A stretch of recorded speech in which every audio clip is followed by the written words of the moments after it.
So welcome to this week's SMART webinar. It's a pleasure to be able to introduce Dr. Ali Shakarami, who is a Senior Analytics Engineer at Baker Hughes. He's working with experts in the subsurface and data scientists to develop a new generation of data-driven solutions and workflows for the oil and gas industry with Baker Hughes. And I got a chance to, I've known Ali for a long time when he was getting his PhD, or getting his degree his PhD at WVU. And I can tell you it's going to be an interesting talk. So without further ado, Ali, please. Thank you very much, Grant. I appreciate it for the introduction. Good afternoon and good morning, everyone. I hope everyone can hear me well. Please raise your hand if you have a problem with that. So I also would like to thank you, Grant, and the team for having me at this hour. I appreciate that. So today, I'm going to walk you through one of the recent analytic data-driven projects that we have developed at the Energy Innovation Center in Oklahoma City, the Tech Center with Baker Hughes.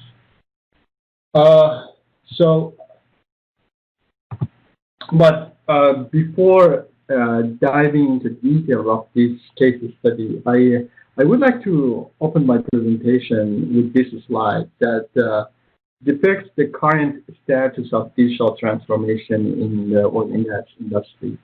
Currently, our industry operates with products that are partly non-intelligent, they are isolated, and some of them are smart, meaning that they collect data and with the hope that they could use that data for analysis.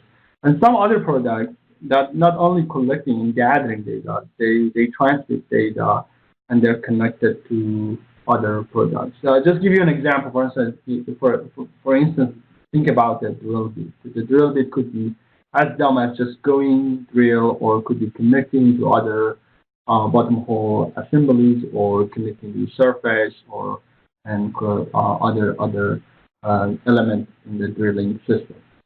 But in a digitally transformed world in our industry, we look at the product system that not only the products are connected, but also they are used in real time or near real time to achieve certain goals. And then if you really want to go to a bigger picture, we're dealing with systems of systems. That means different systems, product systems connecting to each other in order to achieve the ultimate goal or an optimization problem, for instance.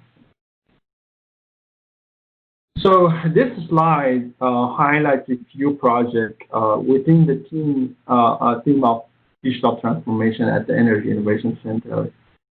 These examples include edge computing and deployment of edge for real-time decision-making, predictive analytics for optimization, and today I'm going to walk you through one of the case studies for predictive analytics. Other examples are real-time anomaly detection based on machine learning and high-frequency data, and computer vision deployment at the edge. So these are the examples of how we want to transform our industry, digitally transform our industry. So this slide also shows the development path for our analytics work. I'm going to talk more in depth about this example within this slide. So we start with historical data. We're trying to build a descriptive analytic to answer questions like what happened in the past. And through the diagnostic analytic, we want to answer why those phenomena happened. And of course, we want to build models that with predictive capability to answer questions what is likely to happen. And once we have this predictive model, we want to use it in an optimization platform to answer questions like what is the best action to take. And ultimately, in a preemptive analytic, we could find out what can I do or change more, to optimize my problem solution.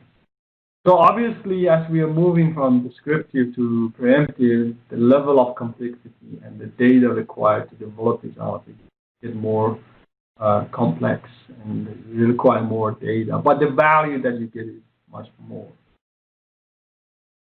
So with this introduction, I'm going to deep dive into this case study, and this is an example of completion analysis that we have done in recent months, and it's a part of a development workflow that we're doing for different applications.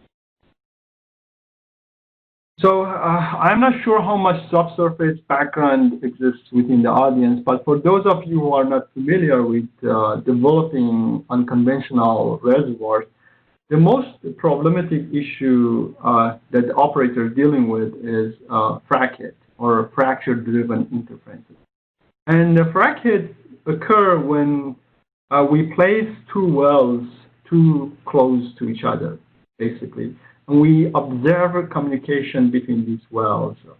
So basically, we place a new well, we call it infill well, too close to an old well that we usually call a child well, or in this case, we call it offset well. And when we go and hydraulically fracture the new well, the infill well, we observe the communication between the offset well and infill well.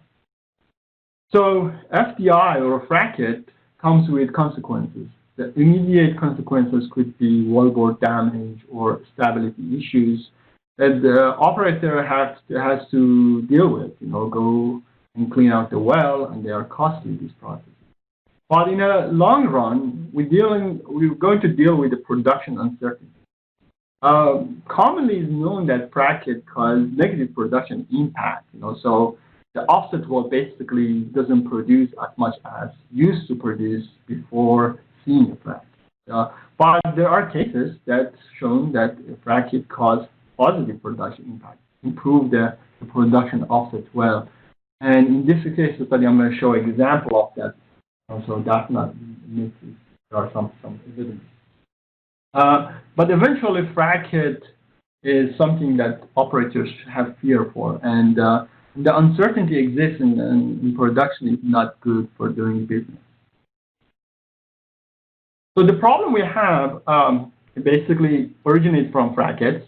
The operators trying to deal with the risk of frac hit with some measures. And one of these measurements is, for instance, repressurizing the offset well, or shutting in the offset wells around nearby the infill well that they are completing.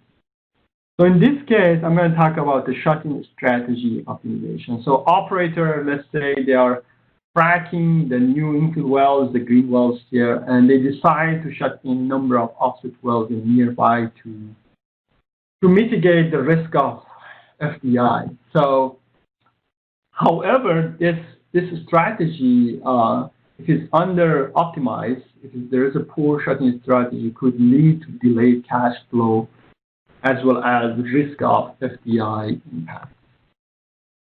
So if you haven't seen this quote from a JPT article last year, this quote is about the operation by Marathon, and they indicate the risk of the shutting strategy that they are dealing with in a Eagle Ford Basin cost them more than $100 million in a year in just one single play.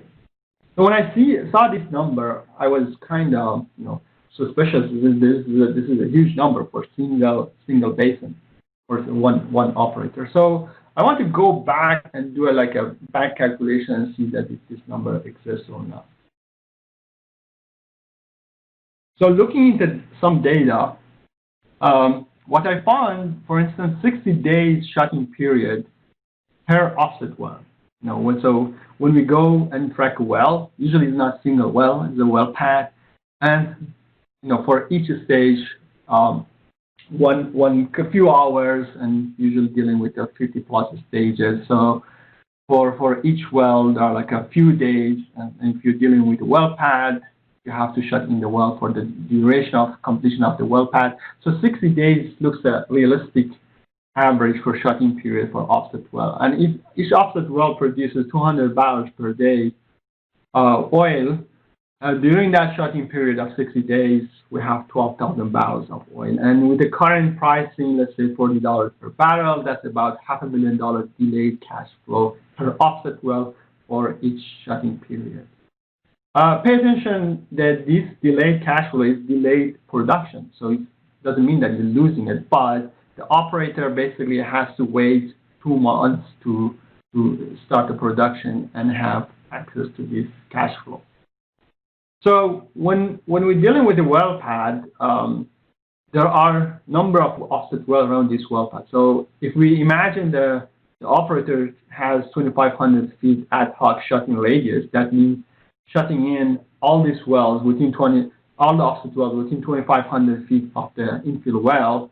We're talking about $10 million, almost $10 million delayed cash flow per well pad. So imagine one operator within basin, they frac 4 well pad per year. That's about $40 million. So $40 million compared to the quote from JPT sounds realistic. I mean, considering the current environment, in 2019 and 2018, there were more aggressive completion jobs. So $40 million, that's the size of the prize, basically. So the solution that we're providing is a field level analysis. So that means that we're looking at several well pads worth of data. We utilize machine learning and data analytics techniques to develop a shutting strategy that is optimized, basically protects the nearby wells, offset wells, and minimizes delayed cash flow. So that trade-off between the risk of frac hit and missing out on the delayed production. So this is a study area. The wells were in Bakken. There were 57 wells in this study area.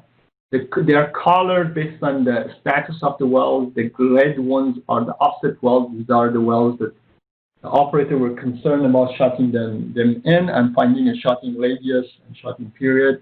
The blue wells are the infill wells, the ones that they were recently drilled and they completed them.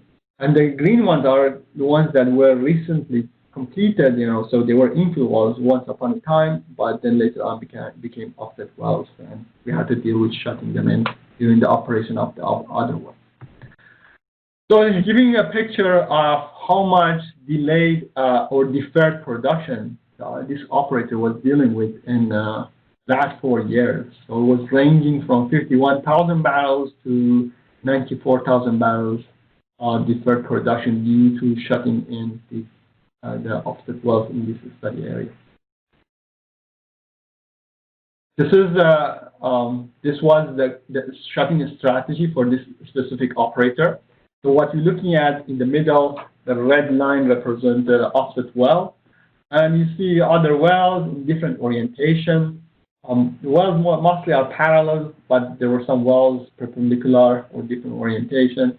So this operator had a shutting radius of 1750 feet. So within 1750 feet, shut in all the wells. And from 1750 feet to 2,500 feet, just monitor the well, don't shut it in. So they wanted to understand if that 1750 feet is optimized, and they wanted us to develop a data-driven workflow behind this decision. So this is the workflow.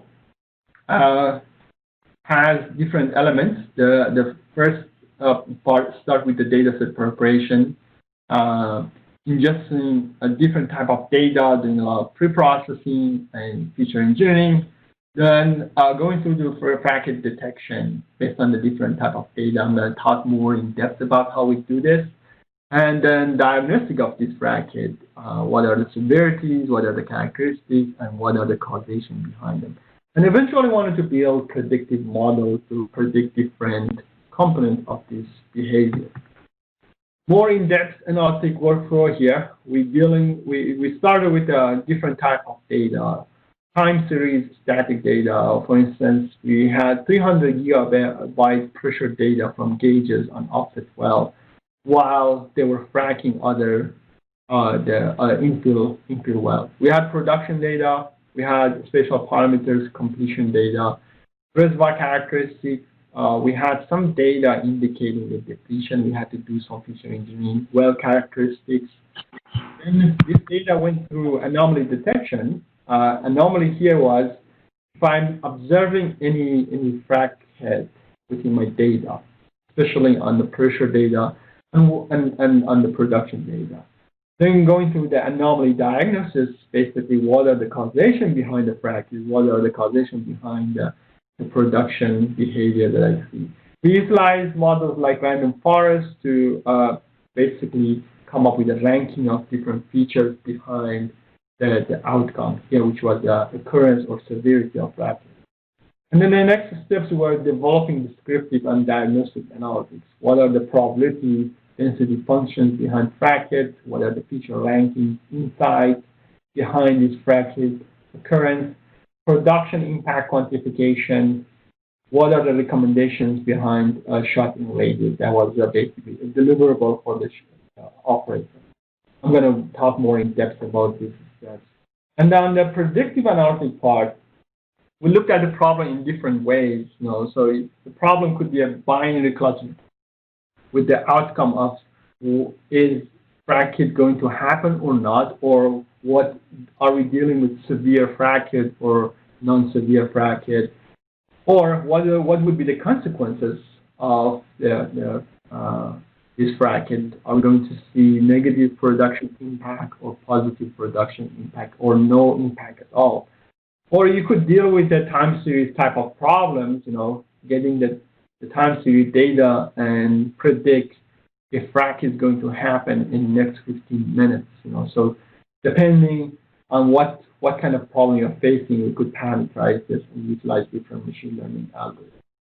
And it's worth to note that we're dealing with a really imbalanced data set. Majority of data that we have indicates no hit, but less than 10% of data shows that we have frac hit.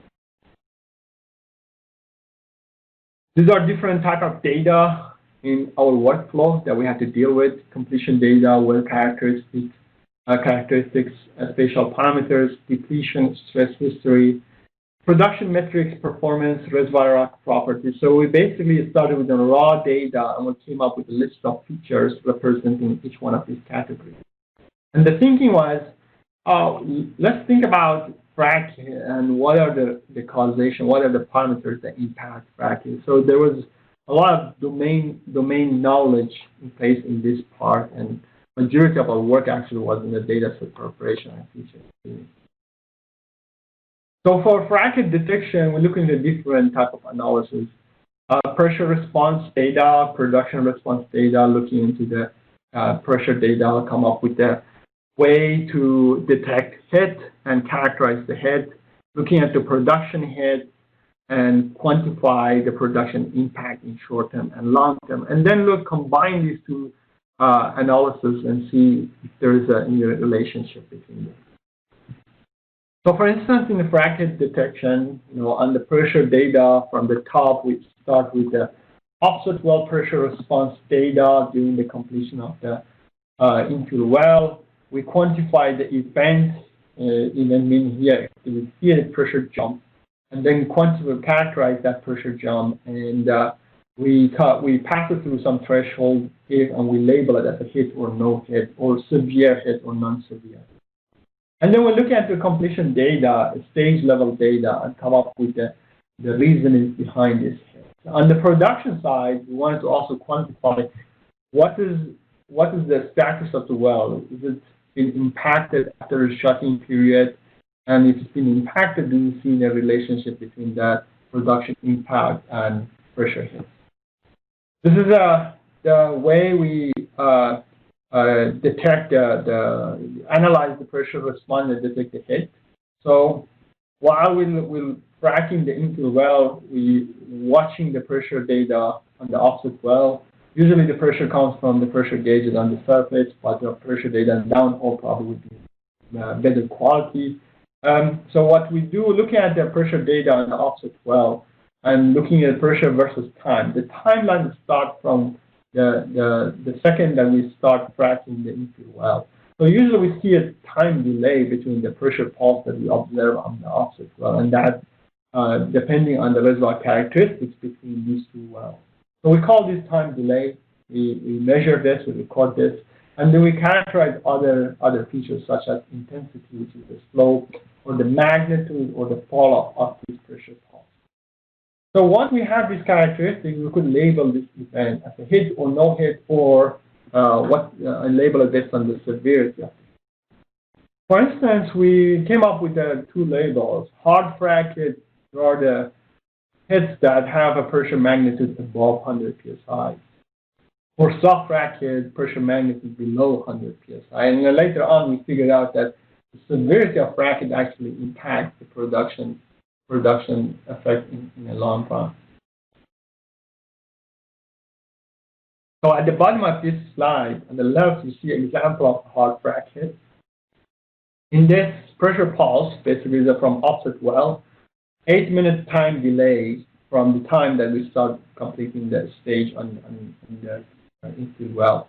And we observe a magnitude of hit was more than 282 psi pressure hit. And on the right side, this is an example of soft frac. It took 20 minutes to see the pressure jump, initiate the pressure jump. The magnitude of this jump is 10 psi, so it's a really minor jump. We call it soft frac in this case.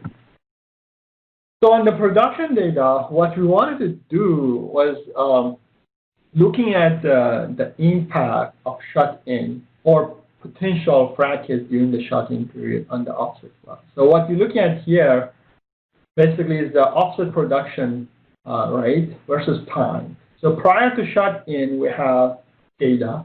We fit a trend on this data. We use decline curve analysis.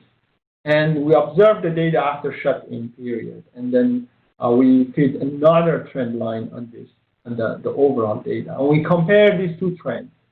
If we see uplift in production in the trends, we call that, we tag that well as a positively impacted well. So we see a positive impact in production. And if there's no change in the trends, we call it tagged no impact. And eventually, if we see downward for that trend, we call that negative production. So we produce these tags for each well. These are examples. This is a good example of no production impact. So what you're looking at is production data versus days online. So prior to shut-in this period, we have the production data. We fit the decline curve on this data. We call it pre-shut-in decline curve. And then we add the post-shut-in data, and we add another trend line on the overall data, and we compare these two trend lines. So the two trend lines overlap each other. So we use the trend lines to tag this because in order to get rid of the noise. So you see always there's a level uplift at the beginning, right after the shut-in period, and that's mainly because of the pressure build-up. So this specific well, the shut-in period was almost 3 months, and during the shut-in period, we estimated deferred production of 13,000 barrels of oil.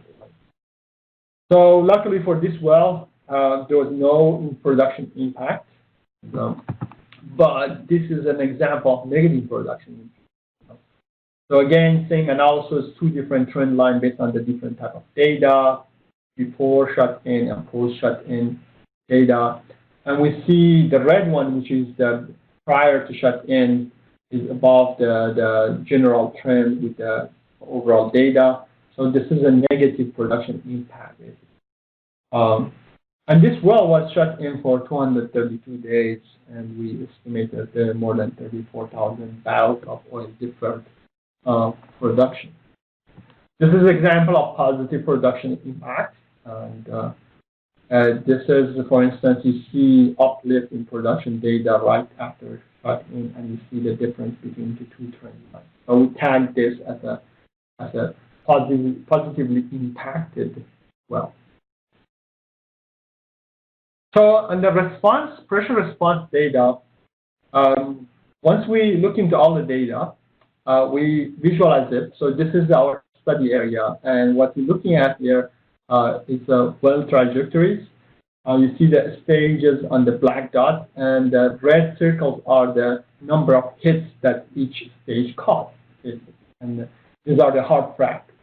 And you see some green lines here. These are the offset wells, and the thickness of the green, line represents the number of hits that the offset well has seen, giving an overall picture of the whole study area. So we analyze over 7,000 data points. Each data point includes infill stage versus the offset well. So it's a pair of offset well, all the pressure data during the completion of the particular infill stage. So from these 7,000 data points, we came up with almost 7% of frac hit rate, and we called it any hit above 10 psi, we call it.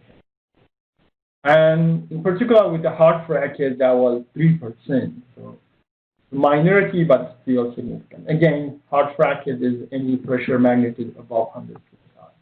So what we're looking at here is distribution of hit versus no hit events versus the stage to well distance. This is the distance basically, and this is a number of events.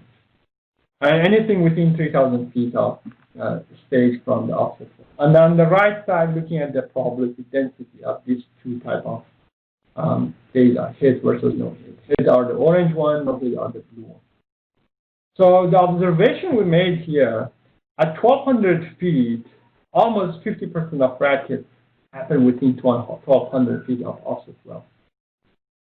And looking at the no-hit data, 50% of offset wells that do not see a hit were above 1,650 feet away from the infill well, from the stages. So remind you, the shut-in radius that operator used in this study, area was 1,750 feet. So based on that, in this slide, we're looking at the probability density, only looking at the hit data. So again, two types of data. One of them, the blue one, shows the distribution of 10 plus psi hits, any hit above 10 psi, and the orange one shows any hit above 100 psi. So you can look at the distribution as well as probability density. And you're looking at the different distances. On the right side, looking at the cumulative probability distance. So 1,750, the current shutting radius that this operator utilizes, covers more than 90% of frac hits. At 1,500 feet, we see 80% of our frac hits happening. And at 1,200 feet, that's 50%. So based on this pressure data and frac hit analysis, we advise the operator two different strategies. So again, this is the shut-in radius that operator uses, 1,750, and this is the cumulative probability density of frac hit versus distance. You see two different graphs because the blue one shows 10 plus psi, and the orange one shows 100 plus psi. So within 1,750, more than 90% of hits happen. So we could probably conclude that 1,750 is too conservative for shutting radius. So we propose 1,500 feet as a new shutting radius. And to give a perspective how much saving they could have had in the past 2 years with 1,500 feet shutting radius, we looked into our data and figured out between 1,500 feet and 1,750 feet, there were 8 wells in the last 2 years, 8 offset wells. So looking at our data, we had 65 days at the average shutting period. And the average rate for this area was 150 barrels per day. So 65 days multiplied by 150 barrels per day, that was about 10,000 barrels deferred production due to shutting in one single offset well. If you multiply that by 8 That's about 80,000 barrels deferred production that the operator could have saved if they would have chosen to go with 1,500 feet. So again, this is a look-back analysis, so we didn't advise them 2 years ago to go on, but just giving you them a perspective, how much is the size of the prize if they choose to go with 1,500 feet. And the risk that they increased risk of seeing frac hit with 1,500 based on historical data is about 12.5%. And if they want to go to more aggressive case, 1,200 feet, that number, the number of wells within this study area was 10 wells and multiple. So the deferred production that they could have prevented was 97,000 barrels. Okay. So we want to combine the pressure data with the production data. So in this slide, what you're looking at here, each dot represents a pair of infill offset well, and if there is a frac hit between them or not. So the size of the dot represents the number of hits above 100 psi. So the bigger the size of the dot means a larger number of hits happen between these two wells. The color of the dot and the bubble shows the production impact tag that we came up with. I showed it in previous slide. The positive production impact green, negative production impact red, and no production impact blue. Basically, what we could see from this graph is if there's no hit, small dots, there's no production impact. So, and if there's hit, we will see some production impact, either positive or negative. The second conclusion that we got from this graph was 1,200 feet was the cutoff distance, this analysis, between the positive and negative production impact. So if an offset well sees a frac hit, a hard frac hit, most likely they will see a production impact. And if it's within 1,200 feet, that production impact would be negative. If it's above 1,200 feet, that would be positive. In terms of EOR and looking into the future production, we extended the trends to 10-year, and we looked into the same relationship between the number of frac hits and the severity of frac hits. And we figured out the hard frac hits might impact the EOR, estimated ultimate recovery from negative 30% to 80%. And the cutoff, again, between the negative and the positive production impact is that 1,200 feet distance between the offset well and the stage location. This is an example of a well that was 30 feet away from the offset well they completed, and that well caused 7 hard frac hits on that specific offset well. On the left side, you see the production data, and you see the difference between the two trends before and after shutting period. And obviously, we saw 7 hard frac hits during the shutting period.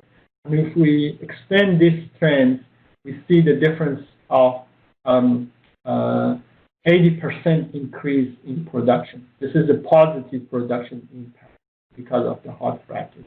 Mainly could be attributed to the distance above 1,200 feet. This is an example of a well that was 725 feet away from the infill well that caused 13 hard hits. And we see a negative production impact. And if we extend this to 10-year EOR, we see 30% decrease in EOR, the negative production. So the question might come that is, which offset wells are prone to see hard frac hits? Because if they see hard frac hits, they will see production impact. So this slide, this graph shows that total fluid per lateral length, normalized fluid, and normalized proppant per lateral length, basically for offset wells. One see the basically compare the simulation job size for different offset wells. And the dots are again corresponding to the production impact, number of frac hits basically seen. And what we could see, the offset wells with a history of relatively large simulation size are likely to see a hard frac. If they see hard frac hits, they will see production. So our thought process, the hypothesis behind why this 1200 feet is showing up in this data, in this result is, if we see a pair of infill offset wells, if the infill cause hard frac hits and the offset wells, and if the distance is less than 1200 feet, most likely the simulated rock volume of these two wells overlap. And that caused to see negative production impact on the offset well. On the other hand, if the distance is above 1200 feet, the SRV might not overlap because of the distance. However, the hard frac hit caused by infill well will stimulate the depleted depleted part of the SRV of offset well and cause the uplift in the production, cause the positive production. So these are our theory behind this. I really need more evidence to prove that. Another analysis we looked into was zonal communication. So if you're familiar with the Bakken formation, has two main, Bakken basin has two main formations, Middle Bakken and Three Forks. So what we're looking at here is a distribution of different combination of infill formation landing zone and offset formation landing zone. For instance, the gray bar shows that the distribution of total data points that we have in our study. For instance, about 15% of our combination of the wells where the infill well was in Middle Bakken and the offset well was landed in Middle Bakken. So Middle Bakken to Middle Bakken and other combinations. The green bars shows the number of frequency of soft and hard fractures. So what we could see from this analysis is if both infill and offset wells are in Three Forks, so same formation, we should expect a relatively large number of soft fractures. And if you're again, Three Forks is lower level, a lower formation. So Middle Bakken is an upper formation, and Three Forks is a lower formation. So when we see infill wells are in Three Forks and and offset well and Middle Bakken, we see a relatively large number of hard fractures and indicating high upward risk of growth of fractures. So, and on the opposite way, when the infill is in the upper formation and the offset in the bottom formation, we see actually relatively less number of fractures, both soft and hard. So we could use this insight from this graph, basically, this analysis when you plan and we measure the risk of seeing a fracture. We came up with the ranking of features behind the occurrence of frac hits. We utilized machine learning algorithms such as random forest. And they want to see what are the most important features behind the causation of frac hits.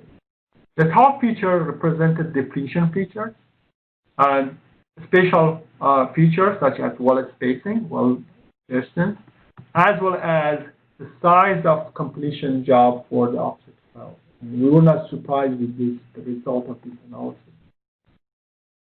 So we wanted to do predictive modeling. We wanted to develop models that are capable of predicting the occurrence of frac hits and the severity of frac hits. Again, this was more like a classification problem. So in an AutoML workflow, we went through different classification models and examined the different algorithms, come up with doing hyperparameter optimization. And we utilize these input data that include the input well characteristics, offset well characteristics, and other inputs. And the classifier, we train classifier to predict the probability of seeing a frac hit versus no hit. And again, in this case, really we dealt with an imbalance, with an imbalanced data set. Number of frac hit was much less than no hit cases. So our AutoML workflow came up with the champion models, list of models that show the better performance. You look at here on the top, the AUC score for different models from decision trees, logistic regression, nearest neighbors, random forest gradient, boosting. These were our champion models. You see at the bottom table with the different metrics scoring these classifiers. Also, we developed predictive models to predict severity of frac hits. What is the consequence of this frac hit in the long term? What's the production need? So you might ask, what can we do with this analytics? So once we have a descriptive and diagnostic and predictive models, we could use this for static planning, for doing an operation, come up with the risk analysis, come up with the design optimization.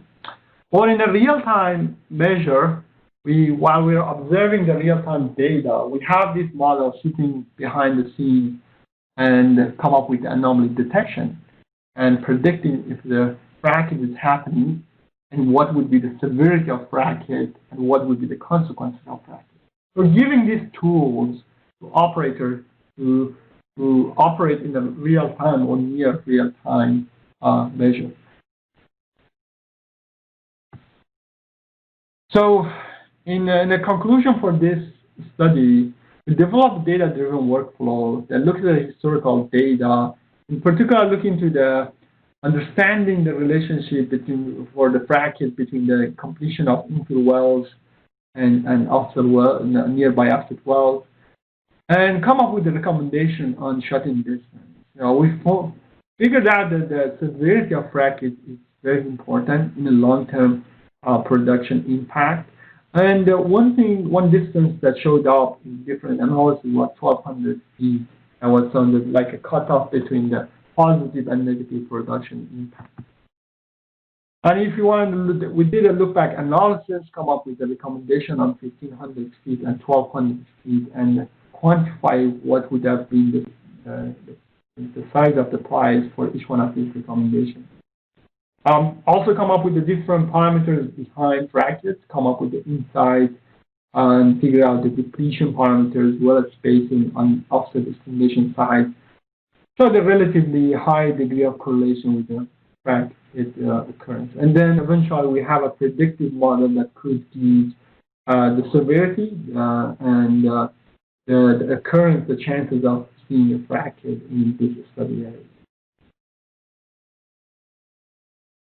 So with this, that's pretty much I have for this presentation. I really wanted to thank my institution, Baker Hughes, and as well as the operator that decided to stay anonymous, but they let us use the data for this presentation and publish this work. The majority of the work that I showed here will be published and presented at the EuroFlexx 2020 meeting in a couple of weeks. The paper ID is here, and the paper is going to be available in onepetro.org database. This is my contact info. If you have any question right now, I would be happy to hear it and try to answer it. And if you have any feedback, I highly appreciate it. Thanks a lot, Ali. Did anyone have any questions for Ali?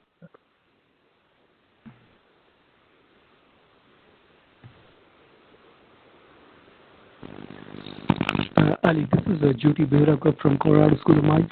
I was wondering if you have done any analysis on presence of natural fractures at the infill well and how they relate to your analysis. I'm really sorry. I had a hard time hearing you, but okay. Let me repeat that. I was asking about natural fractures and their presence at the infill well and how they relate to your analysis. So your question about the natural fracture. So this workflow that I showed the result is basically data-driven, and the reason was that we really didn't have time to go over the physics model and simulation work. But part of our development work is including that analysis. And another thing was that we didn't have much data about the natural fracture presence in this area. But what we figured out, if you remember, I talked about time delay. how long does it take to see the pulse on the offset pressure once we start completing the infill well. And we could relate that feature to natural fracture intensity between two wells. It would be great if we could have some simulation work and trying to add a feature that represents a natural fracture. And definitely there is some relationship with the natural fracture, but in this analysis, we didn't have any data to include it. Thank you.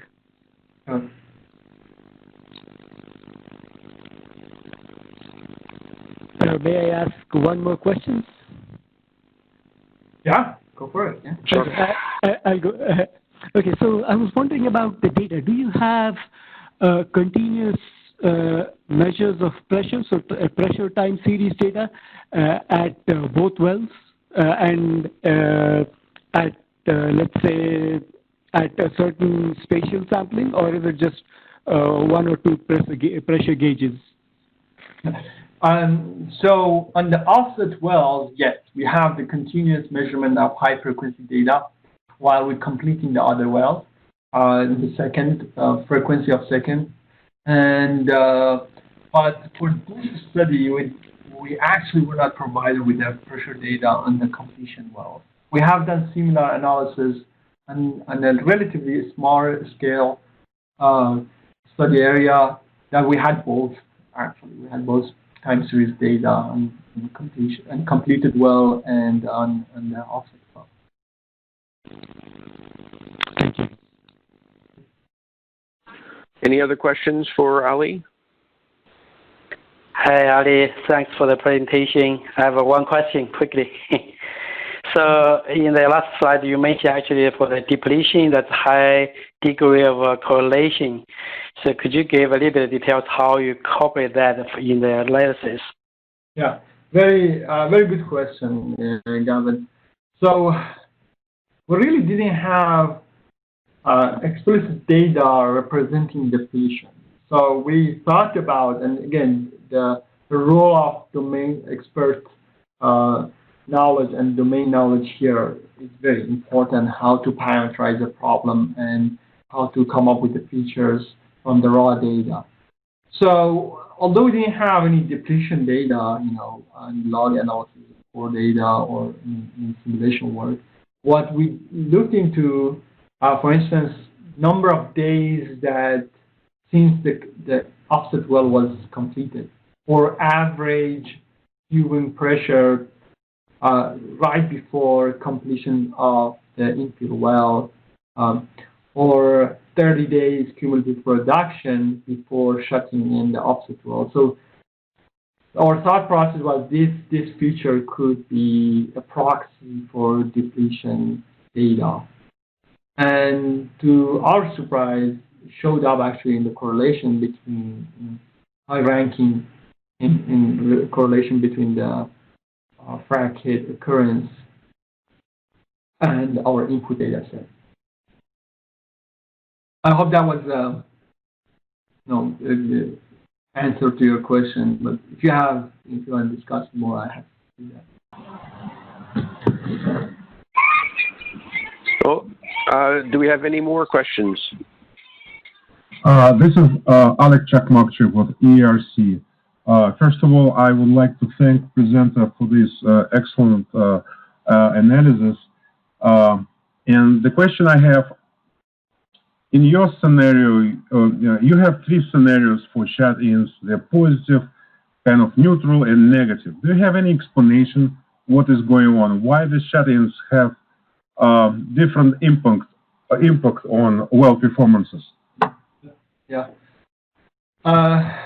So I, again, really with the further data was pretty hard to justify our hypothesis behind this. But, and really from domain knowledge, that 1,200 feet showed up in different data, and we're trying to justify what is the relationship between 1,200 feet and the sign of the production impact, negative and positive production impact after shutting.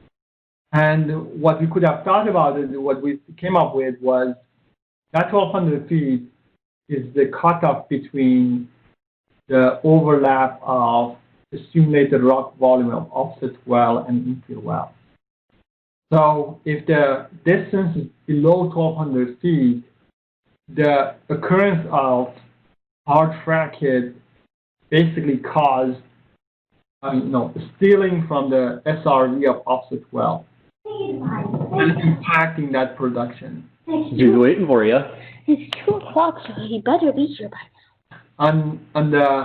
On the other hand, above 1,200 feet, I think that You don't even know what you want to enough I want to know that the SRV is not over. The two SRVs are not Sparrow, buddy. Oh, yeah. No, there's not. Sorry, if you could mute if you are speaking, that would be great. So the two RVs are not overlapping. I'm trying to play with you. And however, the hard frac hit will open up the fracture on the offset well side, and as well as the pressure that introduced to the depleted part of the offset well SRV will boost the production for the offset well. So this was our thought process, but I would be happy to listen any feedback if you have any experience with Bakken area.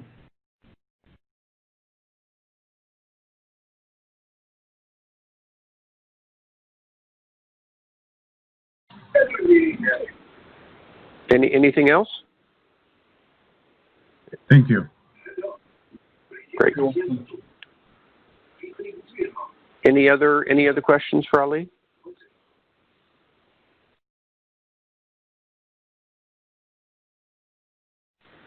Okay, well, I think we're about at the end of our hour anyway, so I'd like to take this time again to thank you, Ali, for a really nice presentation on the work that you've been doing there at Baker Hughes, and I hope everyone has a great afternoon and weekend. Thank you, Grant. I appreciate it again for inviting me, and thanks for your time, everyone. Have a great afternoon.